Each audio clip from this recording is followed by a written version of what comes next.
পৃথিবীর বিভিন্ন দেশে মুসলমানরা আজ খুব কষ্টের মধ্যে আছে। এর কারণটা বলবো, পরিষ্কার হাদিস। নবীজি বলেন, আমার সাহাবারা শোনো, আখিরি জামানায় এমন একটা কঠিন সময় আসবে, গোটা পৃথিবীর সমস্ত ধর্মের লোকেরা, কাফির মুশরিকরা মিলে আমার মুসলমান উম্মতকে অত্যাচার করবে, কষ্ট দিবে, নির্যাতন করবে।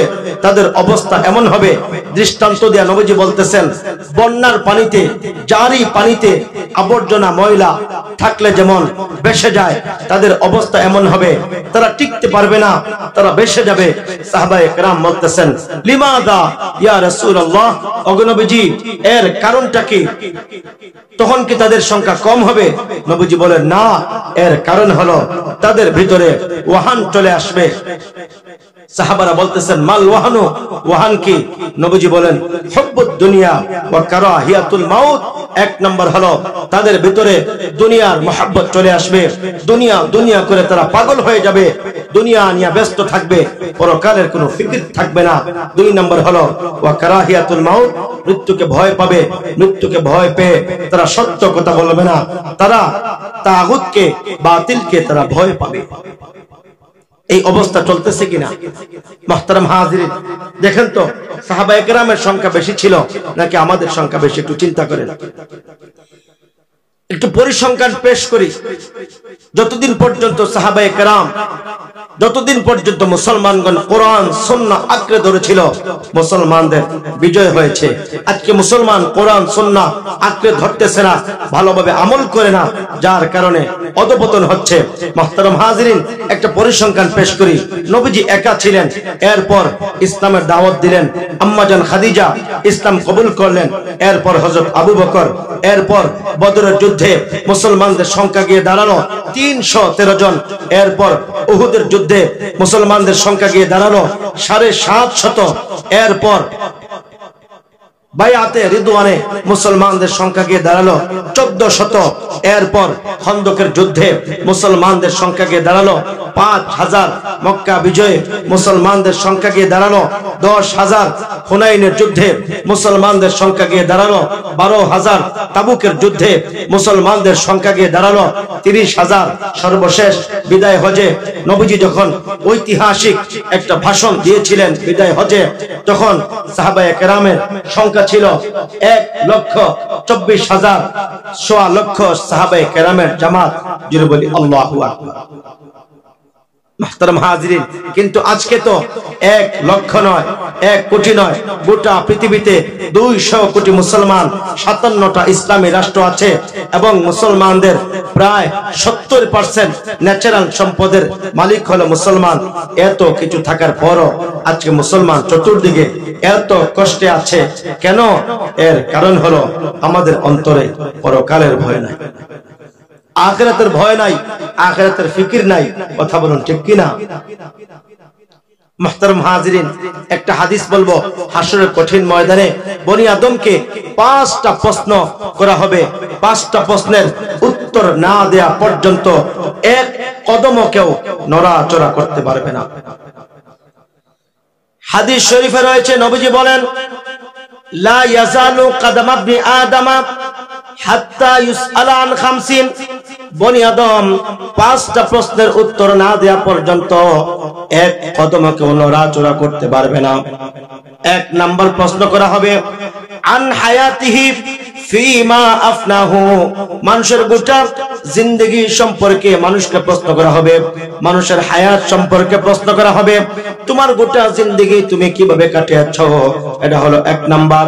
2 নাম্বার হলো ওয়ান শাবাবিহি ফিমা আফনাহু।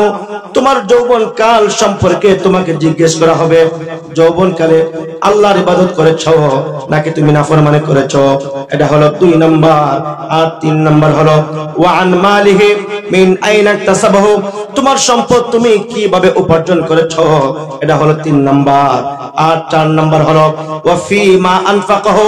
আল্লাহ রাব্বুল আলামিন তোমাকে যেই সম্পদ দিয়েছিলেন, যেই মাল তোমাকে দিয়েছিলেন, এই সম্পদ কোন পথে তুমি খরচ করেছো, কিভাবে তুমি ব্যয় করেছো, এটা হলো 4 নাম্বার। আর 5 নাম্বার হলো ওয়া মাদা আমিলা বিমা আলিমা, গোটা জিন্দেগি কোরআন সুন্নাহর কথা অনেক তুমি শুনেছো, অনেক তুমি জানতে, সে অনুযায়ী কতটুকু তুমি আমল করেছো। এই 5টা প্রশ্নের উত্তর না দেয়া পর্যন্ত এক কদমে কেউ নড়াচড়া করতে পারবে না। 5টা প্রশ্ন মনে থাকবে, আমি একটা একটা করে বলতেছি, মনোযোগ দিয়ে শুনেন। 5টা প্রশ্নের উত্তর না দিয়া এক চুল পরিমাণ কেউ নড়াচড়া করতে পারবে না। 1 নাম্বার কি? আন হায়াতিহি ফি মা আফনাহু, গোটা জিন্দেগি সম্পর্কে, মানুষের গোটা জীবন সম্পর্কে প্রশ্ন করা হবে। তোমার জীবন কিভাবে কাটিয়েছো, হায়াত কিভাবে তুমি কাটিয়েছো। 2 নাম্বার হলো ওয়ান শাবাবিহি ফিমা আবলাহু, যৌবনকালের হিসাব দাও, যৌবনকালে তুমি ইবাদত করেছো না নাফরমানি করেছো। ও যুবক ভাইরা, যৌবনকালের ইবাদতের অনেক দাম আল্লাহর কাছে রয়েছে। যৌবনকালে যদি ইবাদত বন্দেগী করতে পারো, এর কদর, এর মর্যাদা অনেক বেশি। এজন্য তো আর একটা হাদিস শরীফে পাওয়া যায়, 7 শ্রেণীর মানুষকে, 7 প্রকারের মানুষকে হাসরের কঠিন ময়দানে আল্লাহ রাব্বুল আলামিন তার আরশের ছায়ায় স্থান দিবেন। জোরে বলি সুবহানাল্লাহ। এই 7টা বলেই আমি আলোচনা শেষ করে দেব। মুহতারাম হাজিরিন, দীর্ঘ লম্বা সফর হয়েছে, আমি খুবই ক্লান্ত, খুব কষ্ট হচ্ছে। এরপরও আপনাদের মহব্বতে কোরআন সুন্নাহ থেকে ধারাবাহিকভাবে কিছু কথা বলতেছি, যাতে করে কিছু আপনারা শিখতে পারেন। 7 প্রকারের মানুষকে আল্লাহ রাব্বুল আলামিন হাসরের কঠিন ময়দানে আরশের ছায়ায় সেদিন ভিআইপি ভাবে তাদেরকে জায়গা দেওয়া হবে। নবীজি বলেন, সাবাতু ইউযিল্লুহুমুল্লাহু ফি যিল্লিহি ইয়াওমা লা যিল্লা ইল্লা যিল্লুহু, আল ইমামুল আদিল। 7 প্রকারের মানুষকে হাসরের কঠিন ময়দানে আল্লাহর আরশের ছায়ায় সেই দিন স্থান দেওয়া হবে। এর মধ্য থেকে 1 নাম্বার হলো আল ইমামুল আদিল, ন্যায়পরায়ণ শাসককে। 2 নাম্বার হলো ওয়াশাবুন নাশা ফি ইবাদাতিল্লাহ, ওই যুবক যার যৌবনকাল আল্লাহর ইবাদতে কাটে আছে। 3 নাম্বার হলো ওয়ারাজুলুন কলবুহু মুআল্লাকুন ফিল মাসাজিদ, ওই ব্যক্তি যার মন সর্বদা মসজিদের মধ্যে লাগানো ছিল।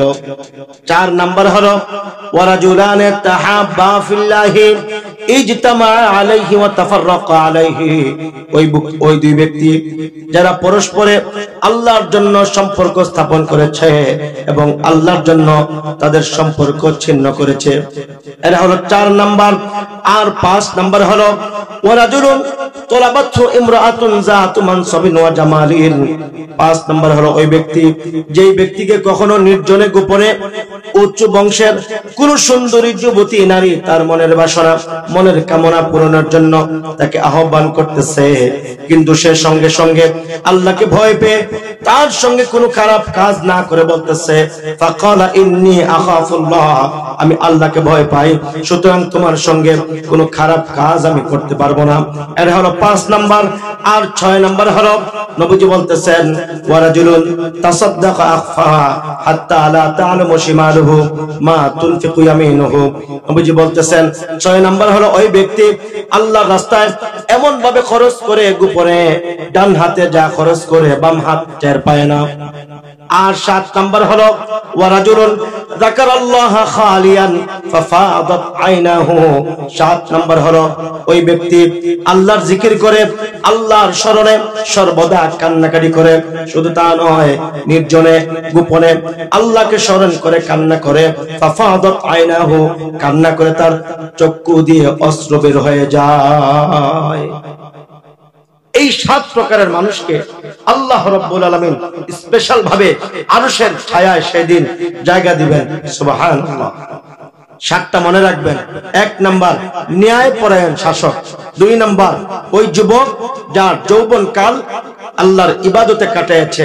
3 নাম্বার ওই ব্যক্তি যার মন সর্বদা মসজিদের মধ্যে মুআল্লাকুন ফিল মাসাজিদ, মসজিদে লাগানো ছিল।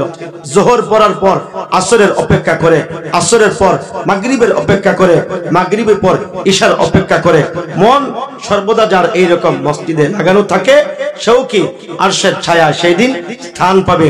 4 নাম্বার ওই 2 ব্যক্তি আল্লাহর জন্য মহব্বত করে এবং কোন কারণে আল্লাহর জন্য শেষ সম্পর্ক ছিন্ন করে দেয়।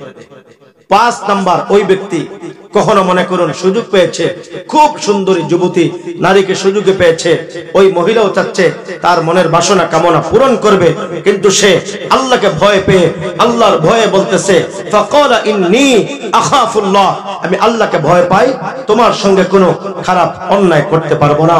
6 নাম্বার হলো ওই ব্যক্তি যে গোপনে আল্লাহর রাস্তায় খরচ করে আর ডান হাতে যা খরচ করে তার বাম হাত টের পায় না, অর্থাৎ একেবারে গোপনে গোপনে মাদ্রাসায় গিয়া, মাদ্রাসার অফিসে গিয়া দান সদকা করে। 7 নাম্বার হলো ওই ব্যক্তি আল্লাহর জিকির করে, আল্লাহর স্মরণ করে আর সর্বদা কান্না করে, কান্না করে তার চক্ষু দিয়া পানি পড়তে থাকে। জোরে বলি সুবহানাল্লাহ। এই 7টা মনে থাকবে।